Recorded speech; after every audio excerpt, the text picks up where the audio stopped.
Hi everyone, we're going to be using aluminum lithography plates today. These are very sensitive to grease, and so we want to make sure that we're wearing gloves. We're going to be transferring our image area with this template. What it's telling us is where our image area is and then the size of our paper. We're also going to be transferring where the paper goes, the center marks, and they're going to be lining up with our paper. So we want to put this template just in the center of our plate. You don't have to measure out, just kind of eyeball. And this is my paper size, the 11 by 15. I also want to transfer my image area, which is 8 by 10.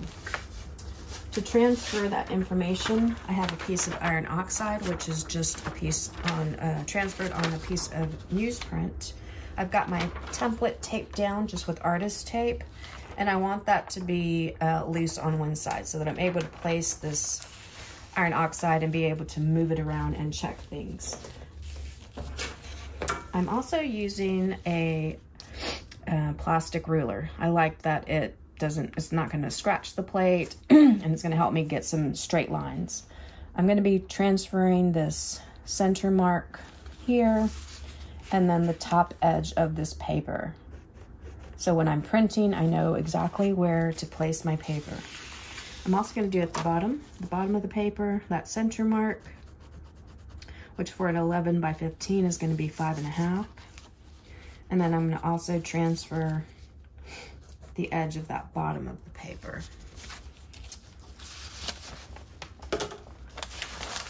We also need to transfer our image area, which is the 8 by 10.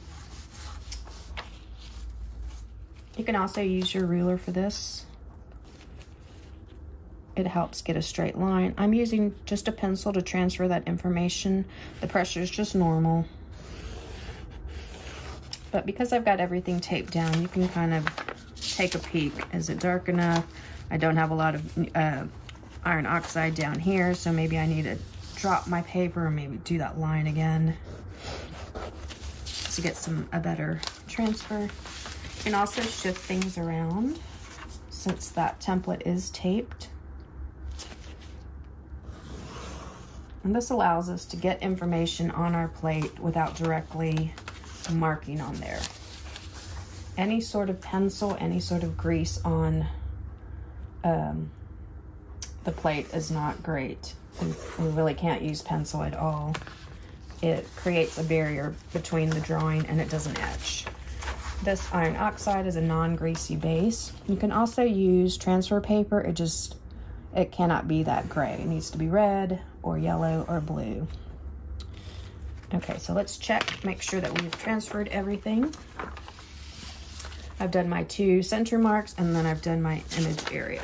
And so we're good to go. You can take this off.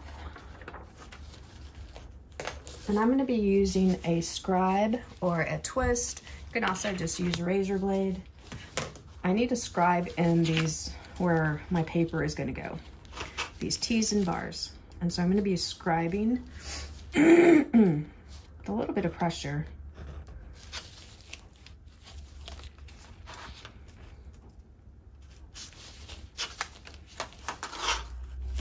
I need to do the center mark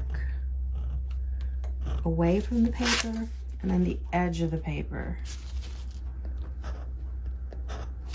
You're going to do that on both sides. It's traditionally called a T and a bar, T being top. But since we're doing only one color, you could do them both as just center marks. When you're doing multicolor, you do want to signify top just because it helps you get oriented if you're doing multicolor. And then you see that I am working away from my paper so that when I place my paper down, I'm using that center mark as the center, and then I'm using that slash or that T, that bar, to kind of line up with the edge of my paper. And I do the same over here, and that tells us where to place our paper when we're printing. Okay, so once we have that done, we need to gum out our border. And gumming out is with either gum arabic or with tapum. Sometimes tape them is a little bit better because it helps us, it's a little bit more acidic. It helps us get a better etch on that outer edge. Why we do that is so that when we're drawing, when we're processing our plate, we don't get any greasy material. Any greasy material will etch. And so I'm using a watercolor brush. I like a flat head. This is a little small. You might go a little bit bigger. And I'm going right up to that image area. I want to make sure that this is sort of becoming the edge of my image. I do want it to be as straight as possible. If you splash into that image area, it is a white space. There's nothing you can do. You can't just wipe it off. It has chemically changed the plate, and therefore it's going to print white or a void, which is not a bad thing. You can also use that as a drawing material within your image area. If you have white space and you don't think you can avoid it just by not drawing there, you can also use gum as a stop out. You also want to gum over that scribed marks for your T's and bars. Okay, so let's gum out all of our borders, and then we're going to allow that to dry. If you're impatient, you can fan dry. You can also use a blow dryer, but it takes a while to kind of gum out the whole border. So I have one already made. So once your image is, once your plate is gummed, you can do this before or after, but we need to cut off the edges. You can just use regular scissors. You just cut off the edge, and you're just cutting off the corners so that it can be rounded so that you're not hurting anybody when you're printing. And then you want to discard that metal, not directly into the trash, but maybe into a box first, and then tape that up and put that in the trash. You want to make sure that all four corners are rounded, and you can just do that with just regular scissors. So this plate is dry. I've got my T's and bars. I've got my all of my borders gummed out, and you can see the coat is thin. If you get tons of like thick globs, it takes quite a while to dry, but you can also just wait until it dries or blow dry it. I've also have my image. It can be hand drawn, printed, but you have to think about it being reversed. This is the right reading image, and I just did a horizontal flip in Photoshop to print it. So that it reads backwards on your plate. That's super important if you're doing text. So my gum border is dry. I can apply my image, and if you need to trim your paper so that you have a better sense of where it goes on your plate, you can. It's not too important with mine. And then I'm taping this down with just blue tape so that I can transfer my drawing and get that information on that plate. I'm again using that iron oxide. I tape down my image so that I don't put my iron oxide first, so that I can position it well. Tape it down, and then I'll put my iron oxide. You can again use pencil to transfer. You can use a straight edge so that you can get your image transferred neatly. And then you decide how much information you need transferred. As little or as much as you need. Some of my abstract work and the actual design of this piece, I'll kind of, you know, just intuitively draw, but I do want the shape transferred.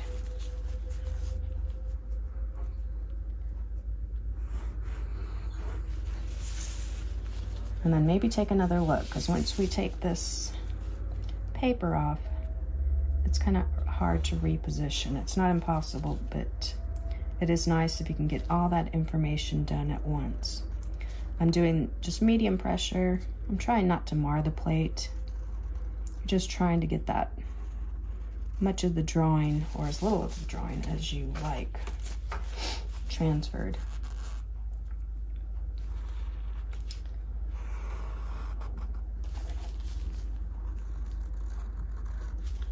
So for drawing material, we switch to greasy stuff. Like, we really need to only use things that have grease as their main component. These are, I love these polycolor Rembrandt drawing pencils. They are the closest to a really fine pencil. You do need to bring like a sharpener because they are need sharpening like every 5 seconds. You can also use lithography pencils. These come in this little holder. And then we have our traditional like lithography pencils. They come in different grades. One being really soft. I like to do 3s. It's kind of in the middle. And then you pull these little tabs, and these are sharpened, and you can kind of whittle your way to a sharp edge with a razor blade. I kind of use, for dark stuff, I like to use this greasier.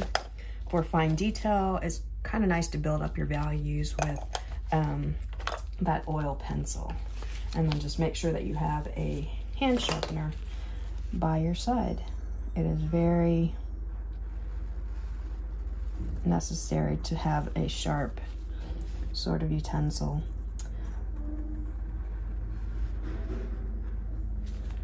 Okay, so let's take a peek at everything I've sort of transferred. It's not going to be much. And then we can start drawing.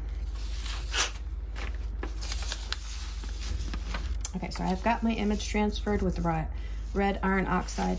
At this point, I'm gonna really think about, you know, this area. This is gonna be the white of the paper. This is also the white of the paper. Do I want my gum border to come straight closer to this image area? That could be something that you think about.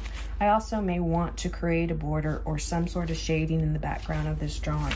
My work is kind of based in positive and negative space, but once we start etching in that second video, we etch our drawing, all this sort of created outlining goes away.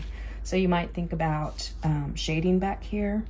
You might think about doing an outline. We may just create space with another pattern or texture back there.